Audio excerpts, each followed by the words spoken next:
വാക്കുകൾ തന്നെയാണ് നമ്മുടെ വ്യക്തിത്വം എന്ന് പറയുന്നത്. നാം എന്താണ് പറയുന്നത് എന്നതിലല്ല പ്രധാനം, അവർ എങ്ങനെയാണ് മനസ്സിലാക്കിയത് എന്നതിലാണ് പ്രധാനം. അതുകൊണ്ട് അവർ കേട്ടതെന്താണെന്ന് മനസ്സിലാക്കേണ്ടത് നമ്മുടെ ആവശ്യമാണ്. എന്തിനാണ് നീ അത് പറഞ്ഞത് എന്നൊരു ചോദ്യമുണ്ട്. അതിന് പകരം എന്താണ് നിന്നെക്കൊണ്ടത് പറയാൻ പ്രേരിപ്പിച്ചത് എന്ന് ചോദിക്കുക. നേരത്തെ പറയുക, സത്യസന്ധമായി പറയാൻ ശ്രമിക്കുക.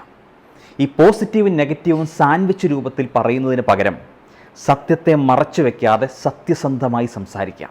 സത്യത്തെ മറച്ചു വയ്ക്കുന്ന കാരുണ്യത്തിന് പകരം സത്യസന്ധമായ സംസാരമാണ് കാരുണ്യം. ഈ പ്രശ്നം വ്യക്തിയല്ല, പ്രശ്നം ഒരു വിഷയമാണ്.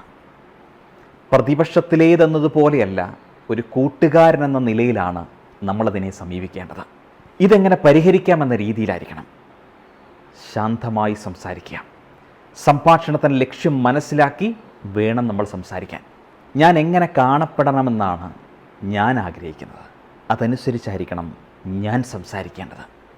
നിനക്ക് വേണ്ടത് നിർഭയത്വമാണ്, കാത്തിരിപ്പല്ല. ആരോ വരുമെന്ന് പറഞ്ഞ് കാത്തിരിക്കാൻ പാടില്ല. കാരണം നീ തന്നെ നിന്നെ കാത്തിരിക്കുകയാണ്. മറ്റൊരർത്ഥത്തിൽ നിനക്കായി ആരും മുണ്ടുമുറുക്കി ഉടുത്ത് ഇറങ്ങുമെന്ന് വിചാരിച്ച് സമയം പാഴാക്കരുത്. നീ തന്നെയാണ് മാറേണ്ടത്, നീ തന്നെയാണ് ഇറങ്ങേണ്ടത്. എല്ലാവരും 5 സെക്കൻഡ് ജീവിതത്തിൽ പാലിക്കേണ്ട ഒരു നിയമമുണ്ട്. നീ കെട്ടിപ്പിടിക്കാൻ തുടങ്ങുമ്പോൾ മുന്നിലേക്ക് വെച്ച കാലും ഉയർത്തിയ കൈകൾക്കുമിടയിൽ 5 സെക്കൻഡ് മുന്നോട്ടോ പുറകോട്ടോ എന്ന് നീ തീരുമാനിക്കണം.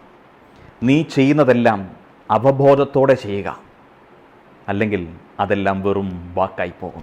അല്ലെങ്കിൽ അതെല്ലാം വെറും പാഴ്ശ്രമങ്ങളായി മാറും. നിങ്ങളുടെ ഊർജം, സമയം, പ്രാപ്തി ഇതെല്ലാം നിങ്ങൾക്ക് സംരക്ഷിക്കപ്പെടേണ്ടതുണ്ട്. അതിനാൽ ഉറച്ച മനസ്സോടെ മുന്നോട്ട് പോകുക. നിന്റെ പ്രശ്നങ്ങൾ നിങ്ങൾക്ക് തന്നെ പരിഹരിക്കാം. നീ തന്നെയാണ് നിന്റെ രക്ഷകൻ.